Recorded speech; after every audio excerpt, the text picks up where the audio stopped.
That's one small step for man, one giant leap for mankind. It is the first human footstep on the moon, and the world is forever changed. Fantastic feeling. It was one of great accomplishment. It was almost miraculous. We did it for all the right reasons. We did come in peace for all mankind. On July 20th, 1969, as the lunar dust compresses beneath the boot of astronaut Neil Armstrong, NASA's Apollo project scores a bullseye.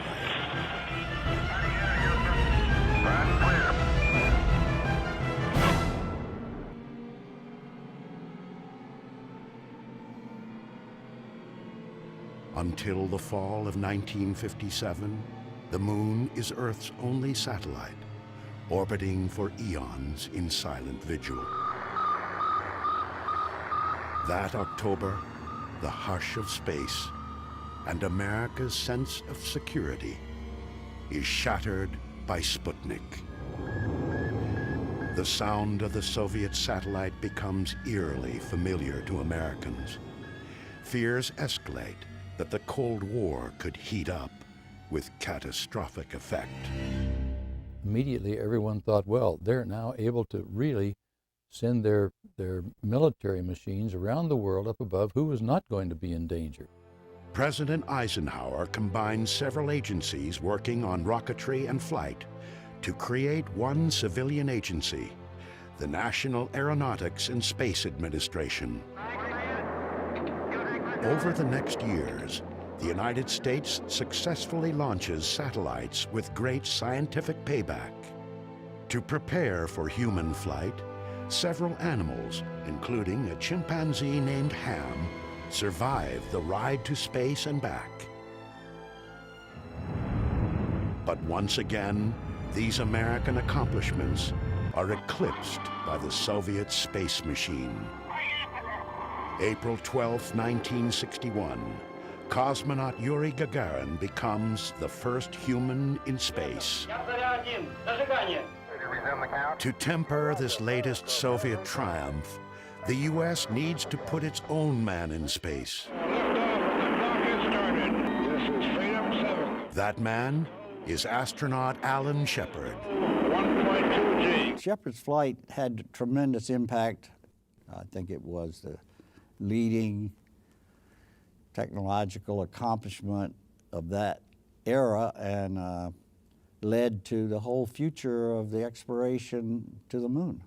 Unlike Gagarin's 108-minute orbit of Earth, Shepard's suborbital flight, the nation's lone human venture into space, lasts just 15 minutes. Nonetheless, President Kennedy goes before Congress and lays down the gauntlet. I believe that this nation should commit itself to achieving the goal before this decade is out of landing a man on the moon and returning him safely to the Earth. The combination of the Gagarin flight and the Bay of Pigs disaster with Cuba, I think, pushed Kennedy towards something that would be positive and would show that we were ahead of the Soviet Union.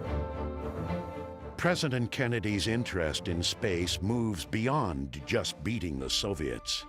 As his passion grows, so does his rhetoric. We choose to go to the moon in this decade and do the other things, not because they are easy, but because they are hard. It will take an all-out effort by thousands of dedicated Americans to design and build the machines and methodologies needed to succeed, one small step at a time. Godspeed, John Glenn. February 20th, 1962. John Glenn circumnavigates the Earth 3 times. The single most important factor was that man could survive and perform as well at 0 gravity as he could at 1 G. 0 G, and I feel fine. By May 1963, the U.S. Mercury program flies 6 manned flights. But the last, Gordon Cooper's 34-hour solo mission, still leaves the moon out of America's reach. The Gemini program is the next step. Its larger capsule carries 2 astronauts. Mercury veteran Gus Grissom flies with John Young aboard Gemini 3, the program's first manned flight. On Gemini 4, Ed White opens the hatch and steps out into the void as America's first spacewalker. I feel like $1 million. I'm gonna pick up. Extravehicular activity, EVA, in NASA speak, is critical to a moon mission. Go. 5, 4, 3, 2, 1. Ignition. Engine start.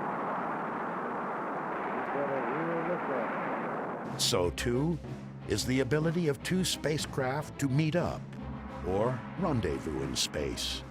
It happens on Jim Lovell's first flight. The first rendezvous, Gemini 6 with Gemini 7, I think was a magnificent milestone in the quest to go to the moon, because we had to determine the types of rendezvous that we want to do around the moon, and we first had it just about around the Earth.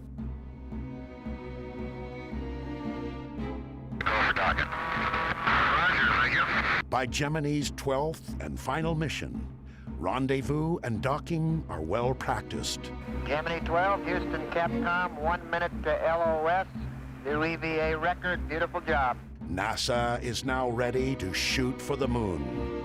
But there are just 3 years left to meet President Kennedy's goal, and no one really knows how close the highly secretive Soviets are. And of the moon itself, little is known. Could be dust up to 25, 30 feet thick. If you landed on it, you would sink into the moon. If you landed on it and set out some fire from the rockets, exhaust, it would cause this huge inferno on the lunar surface. What were the radiation problems on the moon from the sun? What were the thermal conditions you had to deal with on the lunar surface? Getting answers falls to a series of robotic spacecraft. In mid-1966, Surveyor 1 lands on the lunar surface. The 11,000 photos it sends back help to dispel fear and clear the way for the Apollo moon landing program. 2 short months after the final Gemini flight, astronauts Gus Grissom, Ed White, and Roger Chaffee are posing for photos and spending hours in simulators as they prepare for the first Apollo mission less than a month away. January 27, 1967. The crew is in the capsule, mounted atop an unfueled Saturn 1B for a dress rehearsal of the countdown sequence. Now we gotta get the moon. We can't talk between 2 or 3 buildings.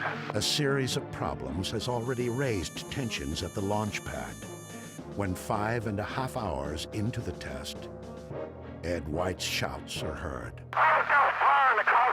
At that point, things progressed with absolutely stunning speed. I mean, it was only a matter of 20 seconds before the crew was unconscious. Moments later, the pressure from the fire had increased to the point where it literally ruptured the hull of the spacecraft. Toxic smoke spewed into the White Room. The technicians were struggling to get the hatch open and rescue the crew, but they were driven back by the intense heat and the smoke. Many long minutes passed before they could open the hatch, and of course by that point the crew had died. All 3 astronauts were dead. The loss of Grissom, White, and Chaffee momentarily cripples NASA's moon landing program. But as the 3 astronauts are given heroes' burials, Apollo, like another mythological figure, Phoenix, begins its rise from the ashes. Following recommendations of an accident review board, the Apollo Command Module is redesigned and rewired for safety, all under the wary eye of the astronauts who will fly it. 20 months later, from the same pad Apollo 1 had occupied, Apollo 7 roars off for an 11-day shakedown in Earth orbit. We inherited the first manned Apollo mission, which turned out to be Apollo 7. But as with many things with NASA, what was a disaster with Apollo 1 turned out to be a real triumph with Apollo 7 because the spacecraft itself was a marvelous flying machine. It's also the first time live television shows Earth-bound humans what it's like to be in space. It says from that lovely Apollo something. You guys should write. Apollo room. High atop everything. High atop everything. Apollo 7's success restores some swagger to America's space program. But there are reports the Soviets may be closing in on the moon. The original plan was for Apollo 8 to be an Earth orbit test, but the lunar module wasn't ready. And so the decision was made to actually do a circumnavigation of the moon. So that's what actually happened in December of 1968. The engines are on. 4, 3, 2, 1, 0. Commander Frank Borman, veteran astronaut Jim Lovell, and rookie Bill Anders are the first humans to ride the Saturn V's 7.5 million pounds of thrust. We were way up on the top, like a ladybug on the end of your automobile's whip antenna. So as these big engines were thrashing around to keep this thing straight up, boy, the ladybug was getting thrashed. And it was so loud, we couldn't talk. The vibration, the thrashing was violent, and you couldn't see the instrument panel. But when we cleared the pad and had some aerodynamic stability and didn't have this noise, why things steadied out, and by that time my heart stopped racing. Apollo 8 is the first time humans venture beyond Earth's gravity. Lovell marvels at never-seen-before sights. I can see the entire Earth now out of the center window. I can see Florida, Cuba, Central America. Christmas Eve Day, 1968. With the moon dwarfing the nearing spacecraft, Commander Borman fires the main engine on the Apollo service module. The craft slows, then slides into orbit around the moon. The world watches in awe, but none more so than the three men peering out the tiny windows of their capsule. We were the first three people to leave the confines of the Earth and be captured by another body. First time three people saw the far side of the moon. First time that we had gone so far, and the first time that we saw the Earth from 240,000 miles away. So in that respect, I kind of thought that Apollo 8 was really a milestone and a high point of my career. The vast loneliness up here on the moon is awe-inspiring, and it makes you realize just what you have back there on Earth. The Earth from here is a grand oasis in the big vastness of space. As the moon's pockmarked surface slips quietly by, the Apollo 8 crew ends its Christmas Eve broadcast with a special message for those back home.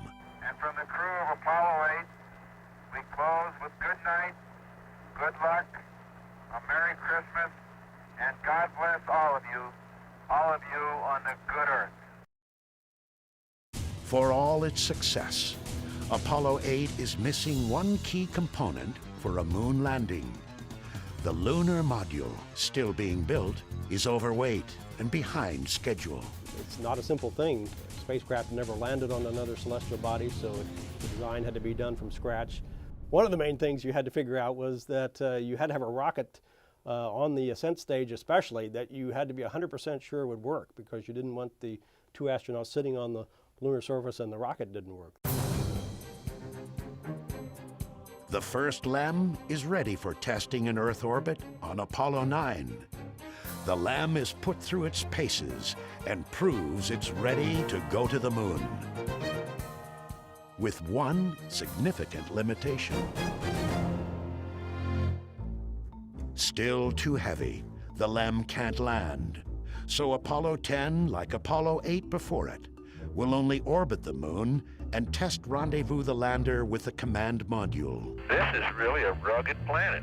As John Young watches from his command module, Charlie Brown, Commander Tom Stafford and LEM pilot Gene Cernan undock Snoopy, their lander that can't.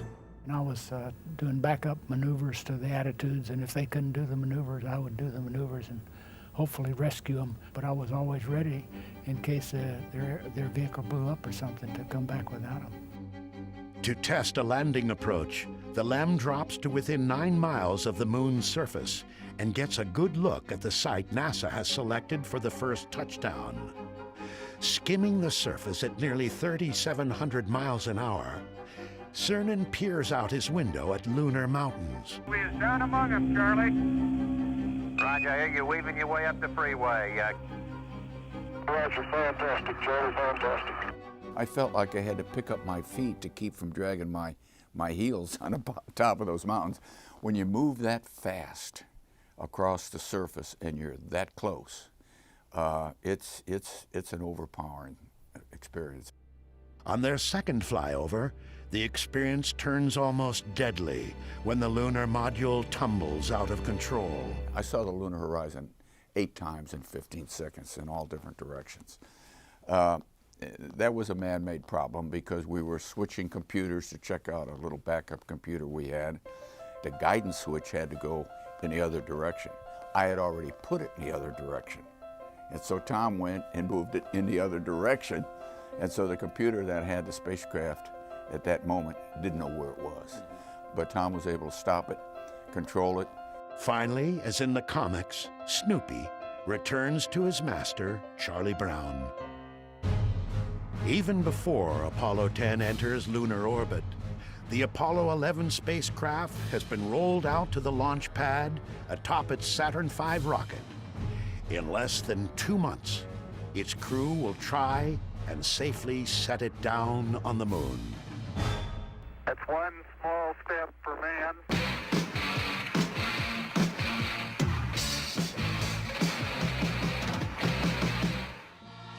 I was in the student houses at Caltech, and we were watching the TV and all the excitement about, landing on another celestial object.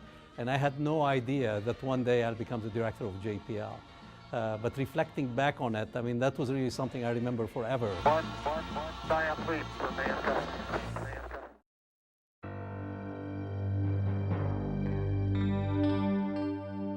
They've all been to space before. Commander Neil Armstrong on Gemini 8, Command Module Pilot Michael Collins on Gemini 10, Lunar Module Pilot Buzz Aldrin set an EVA record on the final Gemini flight. The morning of July 16, 1969, spectators line the beaches around the Kennedy Space Center. America will attempt to end the space race. Moon fever is rampant.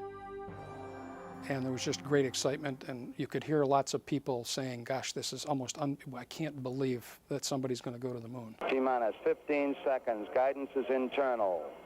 12, 11, 10, 9. Ignition sequence start. 6, 5.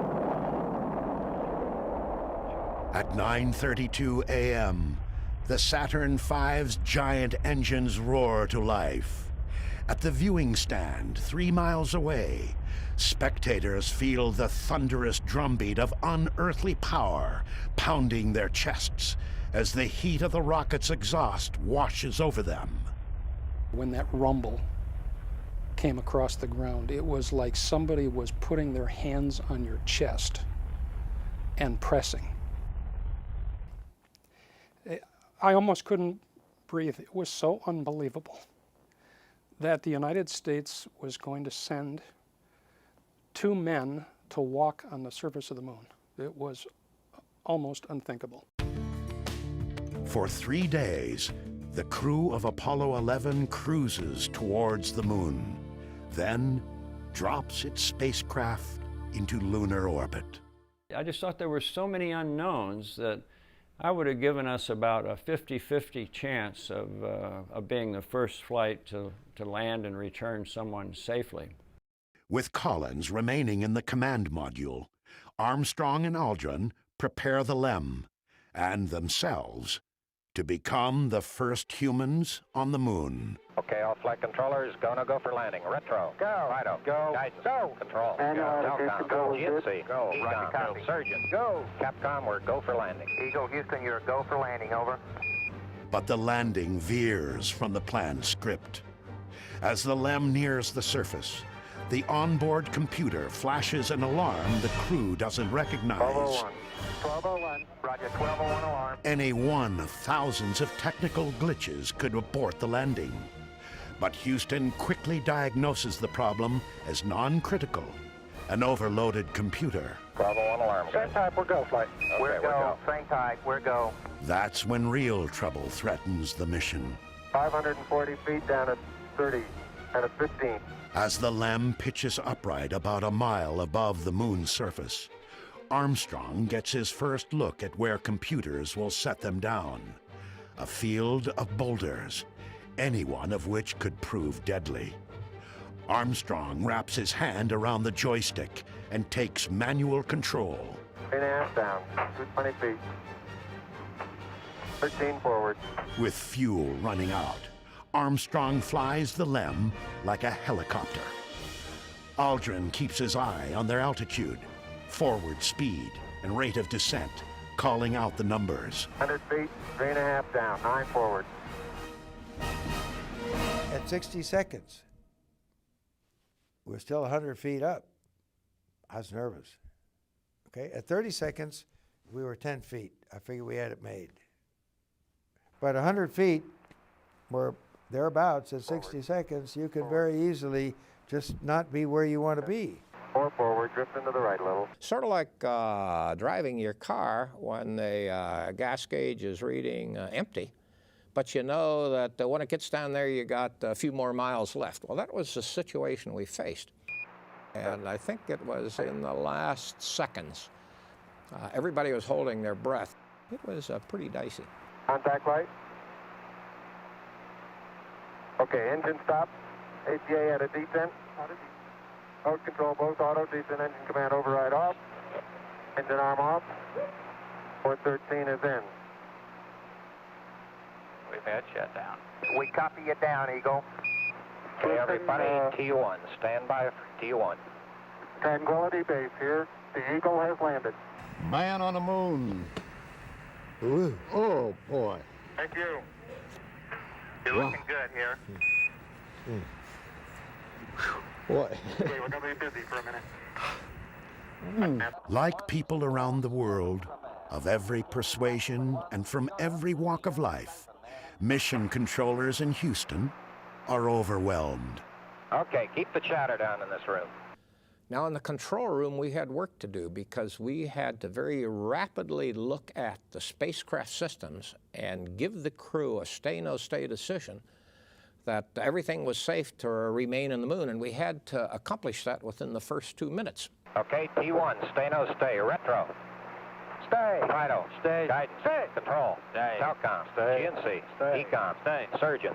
Stay. Capcom, we're stay for T1. So basically, we had to keep our emotions in check and keep the chatter down for the first 2 hours after landing while everybody in the entire world was celebrating. And we're getting a picture on the TV. You got a good picture, huh? It's distorted, flickering, and at first, upside down. But a small black and white television camera mounted outside the LEM gives the world its first live glimpse of an alien landscape. No one is more interested in seeing that first picture than the man responsible for bringing it to everyone's TV. This whole mission was now about television, in my mind. There were hundreds of millions of people watching, waiting to see the first step on the moon and people on the moon, see a spacecraft on the moon, anything. And if it doesn't work, then probably people actually will know my name years from now as the guy who didn't bring you television from the moon. Okay, Neil, we can see you coming down the ladder now. The world just marveled at this right along with us, and we more or less made the whole world our partners in this thing by inviting people to be there during the launches. And I think that's one of the best things we ever did in the space program. One of the best decisions ever made with regard to the space program was to share that with the world. Okay, I just checked getting back up to that first step. It's that isn't collapsed too far, but it's adequate to get back up. More than 500 million people around the globe watch as Armstrong first makes sure he can get back into the LEM, then gives the first eyewitness account from the lunar surface. The surface appears to be very, very fine-grained as you get close to it. It's almost like a powder. 6.5 hours after landing on the Sea of Tranquility, Neil Armstrong steps off the footpad of the lunar lander and ends the race to the moon. That's one small step for man, one giant leap for mankind. For 2 hours and 31 minutes, Armstrong and Aldrin share their observations. The surface is fine and powdery. I can pick it up loosely with my toe. There seems to be no difficulty in moving around as we suspected. It has a stark beauty all its own. It's like much of the high desert of the United States. It's different, but it's very pretty out here. Beautiful view. Isn't that something? Magnificent sight out here. Magnificent desolation. Aldrin says magnificent, but thinks otherwise. What a desolate place we just landed on. Absolutely no life, no color, really, until you get down and look at the minerals in the rocks, because everything's covered with this little dust. They are the only two beings here, but Armstrong and Aldrin have come for all humanity. Here men from the planet Earth first set foot upon the moon, July 1969 AD. We came in peace for all mankind. The primary and secondary struts are in good shape. With future moon landings dependent upon its integrity, the LEM is examined closely. Antennas are all in place. There's no evidence of problem underneath the LEM due to either the engine exhaust or drainage of any kind. What little science this mission has time for is conducted with a seismometer. A core sampling is taken. I hope you're watching how hard I have to hit this into the ground to the tune of about 5 inches, Houston. No trip is complete without souvenirs. Commander Armstrong tallies up their take of moon rocks for study back on Earth. And we got about, I'd say 20 pounds of carefully selected, if not documented, samples. Houston, roger, well done, out. As Armstrong and Aldrin study the moon, controllers in Houston watch closely over them. Their life-sustaining suits have limited supplies of oxygen and power, and they're reaching their safety margins. Buzz, this is Houston. It's about time for you to start your EVA closeout activities. Roger. 19 minutes later, the first moonwalk is over. Okay, the hatch is closed and latched.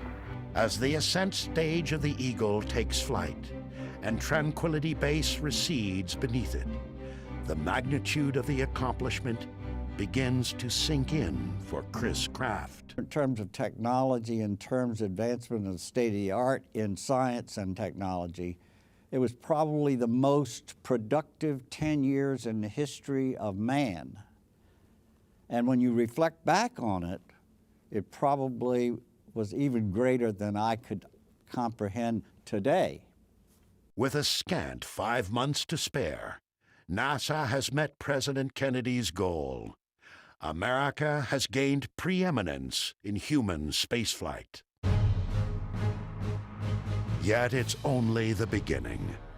Lunar exploration and science are Apollo's new mission, and the program will land 10 more men on the moon to fulfill it. That's one small step for man.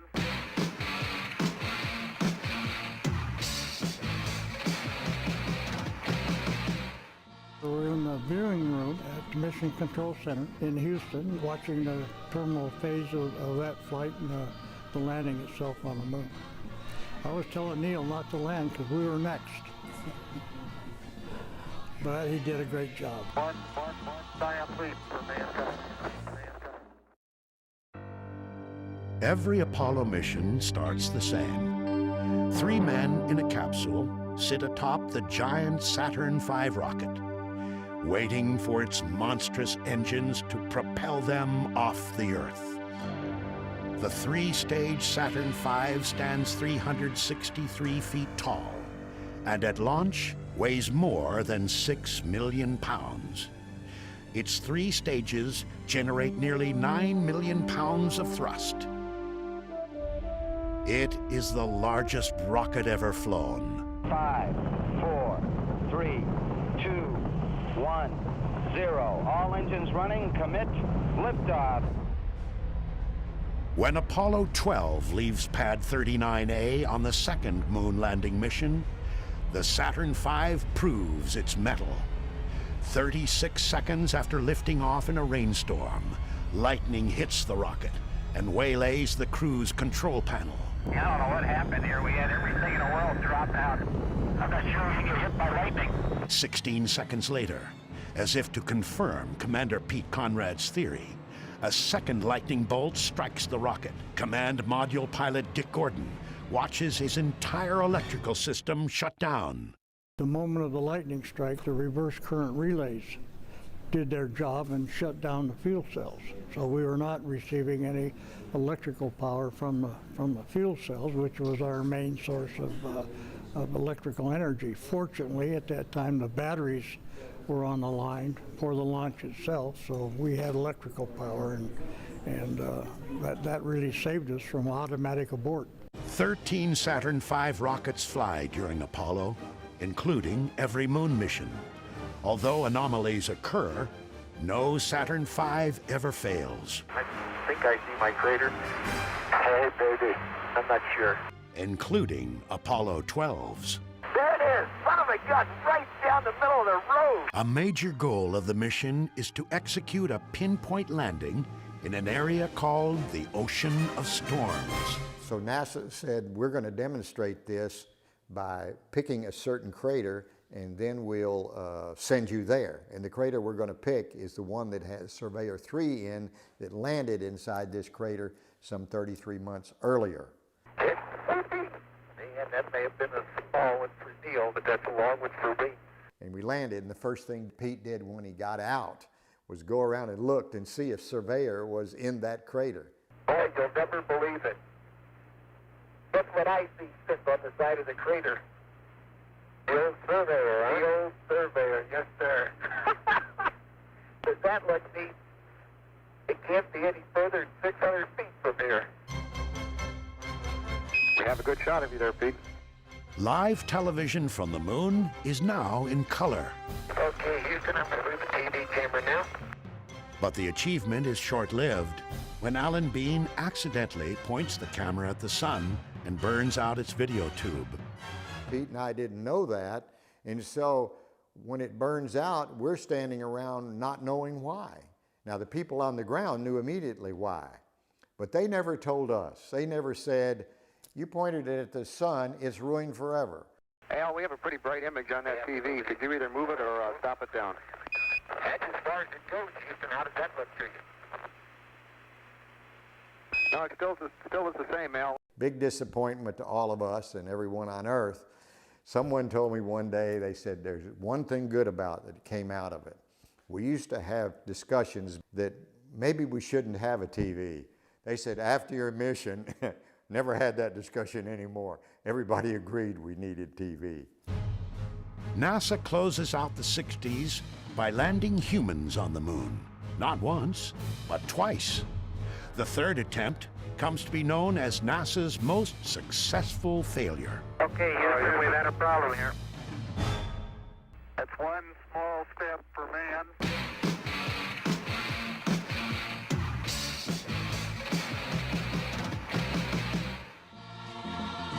It's pretty indelible.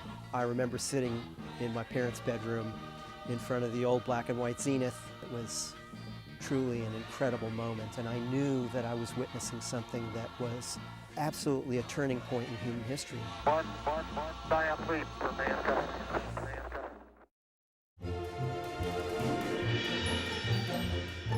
Apollo 13, the third planned moon landing.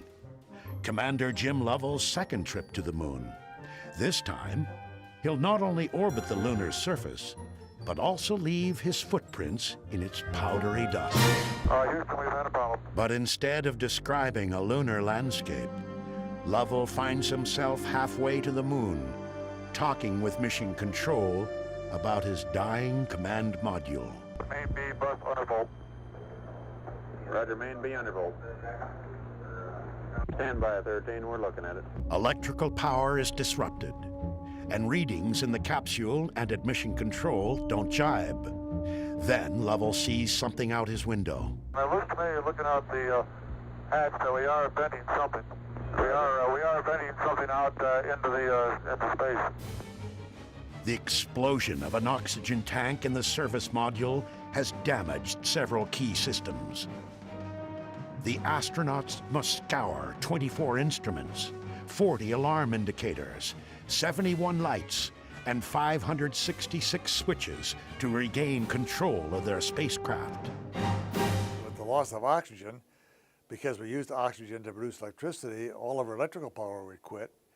And when that happened, because we controlled our engine by means of electrical power, we'd lose the entire propulsion system. And so, you know, essentially, it took a while for all that to sink in. That it dawned on me that we were in very serious trouble. The crew of Apollo 13 never gets the chance to land on the moon. They can only slingshot around it and, with their lunar module Aquarius as their lifeboat, hope to make their way safely back to Earth. We had to invent ways to navigate.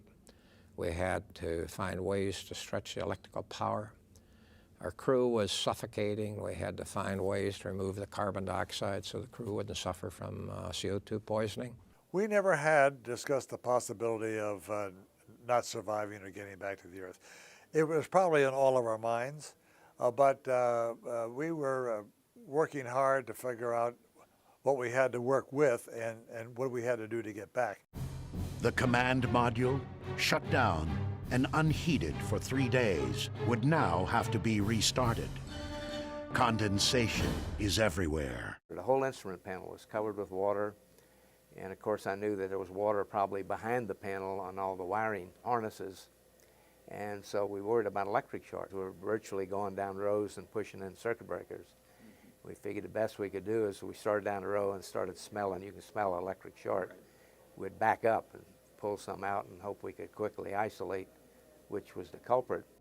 But there are no shorts, due perhaps to the capsule redesign after the Apollo 1 fire. Sealing the electrical connections also means they're now waterproof for landing. Let's get it. Farewell, Aquarius. We thank you. After its harrowing 6-day ordeal, Apollo 13 safely splashes down in the Pacific. The moon landing mission may have failed, but Flight Director Gene Kranz remembers it as the space team's finest hour. NASA contractor, people out in subcontractors, in the test facilities, and individual. It was really amazing to be at the point of the spear and watch this team perform basically against all odds and to come up with solutions that we had never trained or thought about before. While just getting to the moon can prove difficult, landing on its dusty, boulder-strewn, cratered surface is even more problematic. A lunar lander must maneuver like a helicopter, with its rotors replaced by rocket engines. Training with the LEM in Earth's atmosphere is impossible, so the Lunar Lander Research Vehicle is used. The Apollo astronauts call it the Flying Bedstead. To simulate the 1/6 gravity of the Moon, the LLRV's central jet engine supports most of the vehicle's weight. But flying the LLRV is dangerous. On the afternoon of May 6, 1968, the craft nearly kills Neil Armstrong. Astronaut Bill Anders had flown the same vehicle just hours earlier. The thing flamed out. The attitude control system ran out of fuel, and so Neil was flopping around there and just managed to get out of it. He was very lucky because this thing was just on its main engine with no attitude control, and it was getting close to the ground, and it just kind of rolled out, and Neil looked like he came out of the fireball. And it did look like he went back into the fireball when with his parachute, but he landed just beyond it. 4 of these Earthbound trainers are used. 3 will crash, but the actual lunar modules land safely every time. There's good stuff. Okay, yeah, looking great. 60 seconds. 40 feet. 3 feet per second. America's first astronaut, Alan Shepard, returns to spaceflight 10 years later to command Apollo 14's LEM Antares to a skillful setdown. We're on the surface. Okay, we made a good landing.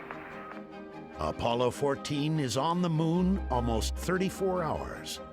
About a third of that time is spent moonwalking in the lunar highlands. Certainly the Fra Mauro area where we landed was an interesting place, and with far more relief up and down of the terrain than the earlier flights, which also made the navigation a little more difficult. Particularly, it was kind of like wandering around in the sand dunes, and one sand dune looks about like the other.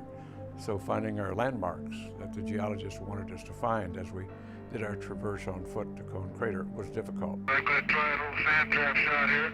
But Shepard manages a few seconds to become not only America's first man in space, but also its first golfer. Miles and miles and miles. 2 miles is all the Apollo 14 astronauts are able to walk during their 2 EVAs. But the next mission will have wheels. This is really a rock and roll ride, isn't it? That's one small step for man.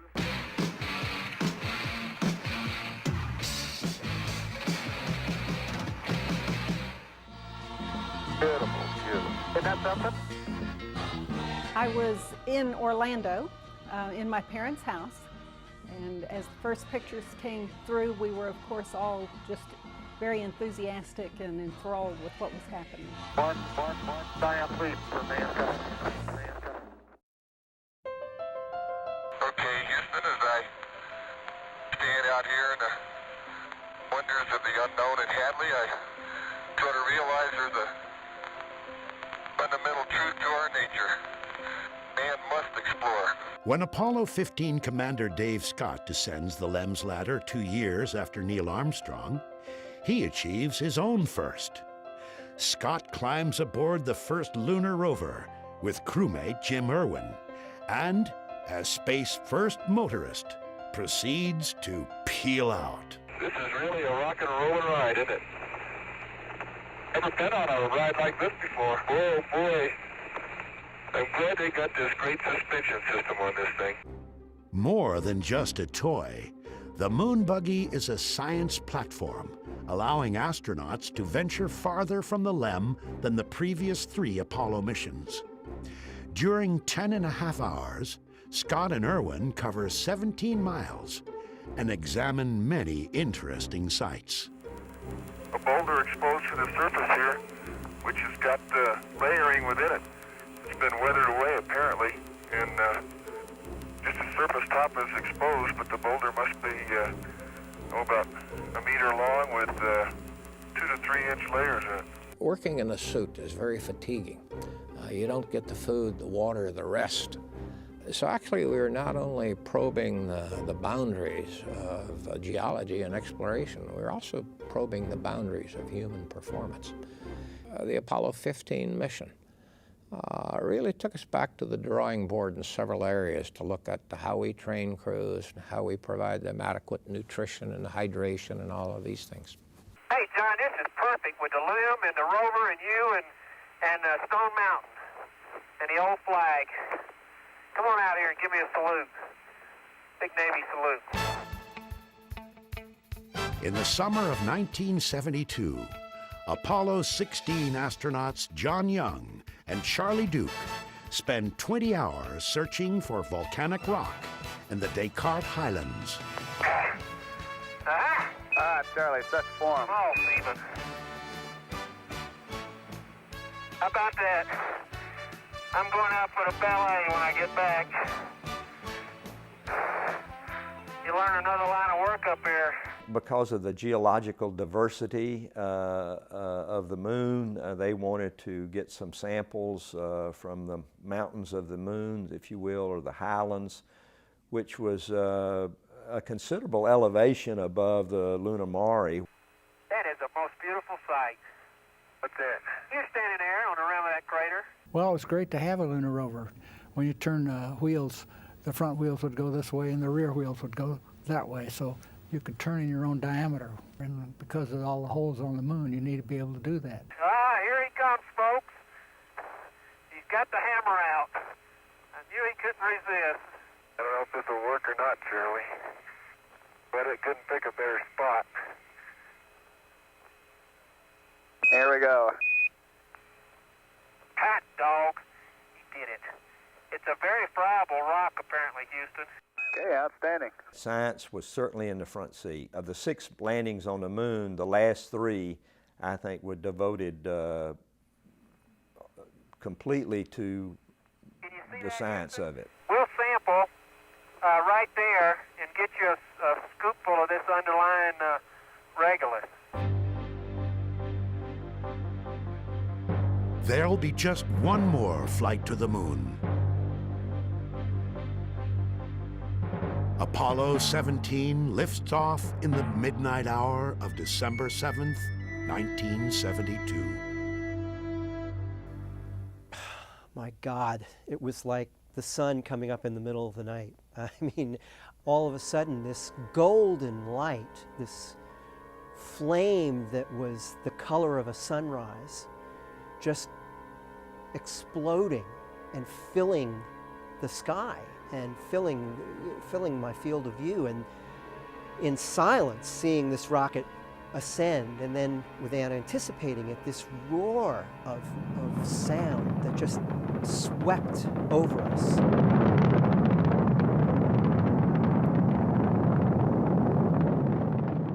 It was absolutely spectacular. I mean, I've seen launches since then, but I don't think anything can compare with knowing that you're seeing 3 people who are on their way to the moon. Okay, stand by for pitch over. Oh, are we coming in? Oh, baby. And there it is, Houston. There's Camelot. Wide on target. I see it. Being the last mission, we built on all the other missions before us. And so our landing site was in the northeastern edge of the moon, which was off-center. We landed in a valley, the Valley of Torres Litro, that was surrounded by mountains on 3 sides, higher than a Grand Canyon is deep.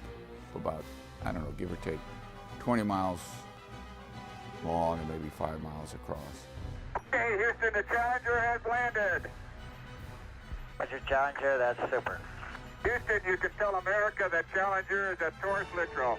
We landed within a couple hundred feet of our landing site. Pretty exciting. Hippity hopping over hill and dale. Da da da da da da da da da da da da. Hippity hopping along. If America's moon missions must end with Apollo 17, Commander Gene Cernan makes it memorable. Can you use the other end against the right side of the rock? I'll press it. Oh, yeah.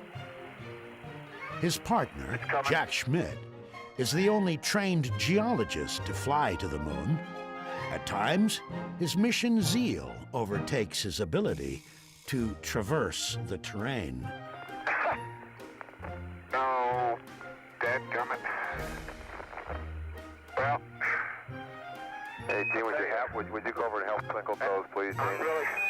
Well, working on the moon is a lot of fun. I mean, it's like walking around on a giant trampoline all the time, and you're just as strong as you were here on Earth, but you don't weigh as much. You only weigh 1/6 of what you weigh on the moon, even with a suit. In the backpack, my total weight was only 61 pounds. Cernan has been to space twice before, including on Apollo 10's lunar orbit checkout of the LEM. Yet Cernan is awestruck by this valley and what hangs in the pitch-black sky overhead. You have to pinch yourself when you're on a moon. Am I really here at this point in time in space?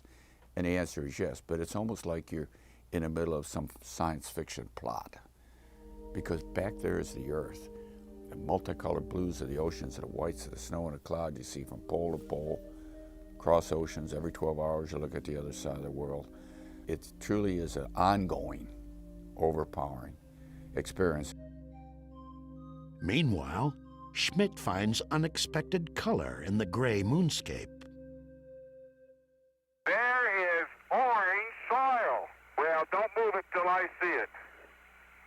It's all over. Orange. Don't move it till I see it. I've stirred it up with my feet. Hey, it is. I can see it from here. It's orange.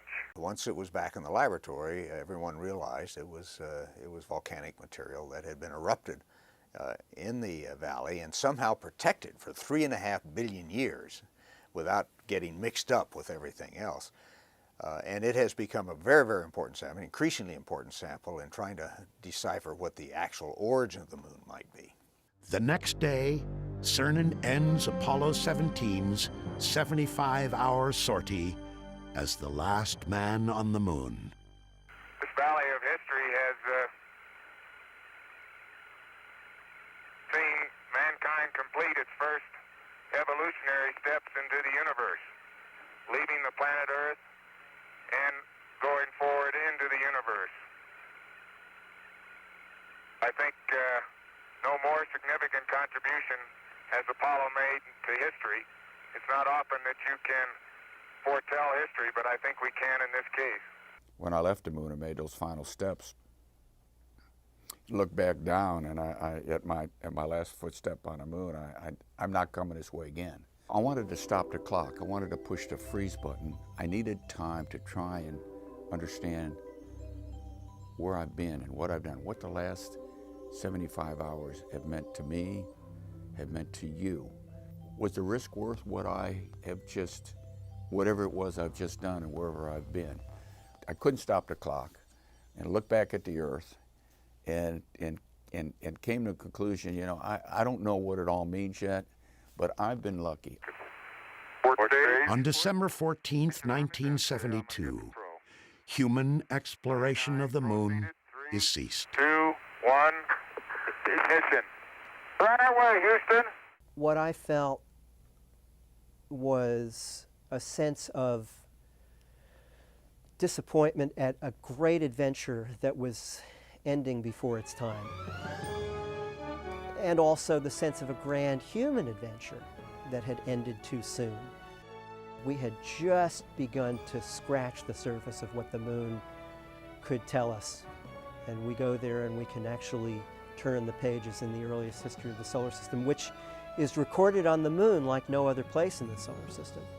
Apollo really was a blip in human history in a number of ways, but it was an anomaly that I think the country will never forget, the world will never forget. I think it was worth it, not only for in the geopolitical context, which is what drove the whole thing, but also from the exploration context. I am not the last man to have walked on the moon. Maybe the last man of Apollo, maybe the last man of the 20th century, but not the last person, not the last man or possibly the last woman to have walked on the moon.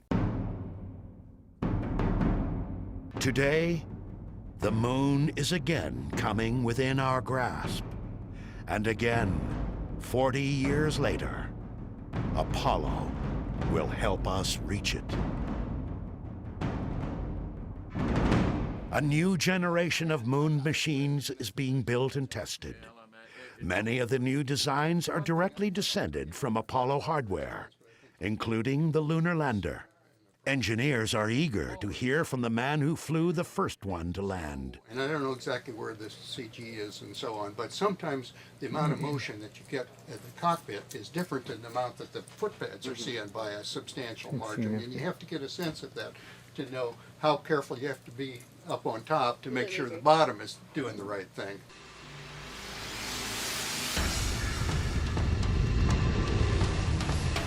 The next generation lunar rover will bear little resemblance to the Apollo buggy.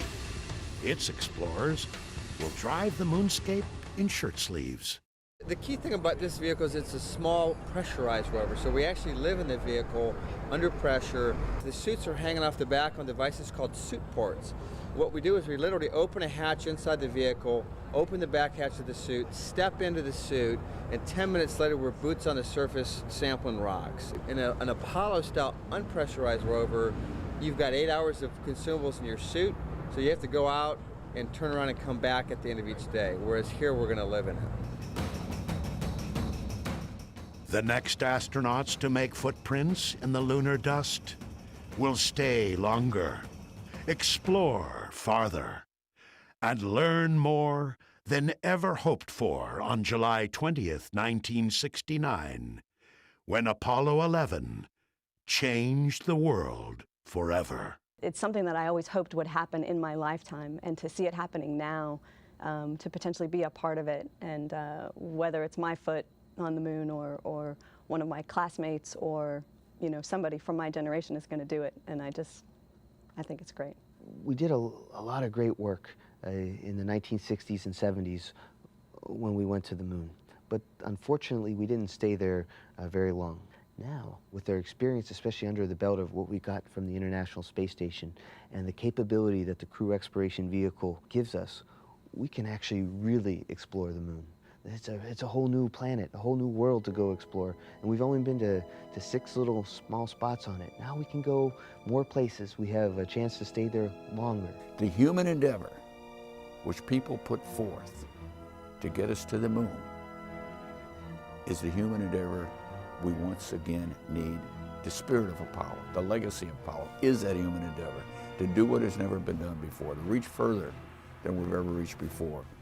To be willing to try, to not be deterred by failure. That's what Apollo was all about. And as the centuries unfold, we'll go many, many places, but this is the first, and this needs to be remembered as one of the wonderful things of the 20th century. It is a great adventure.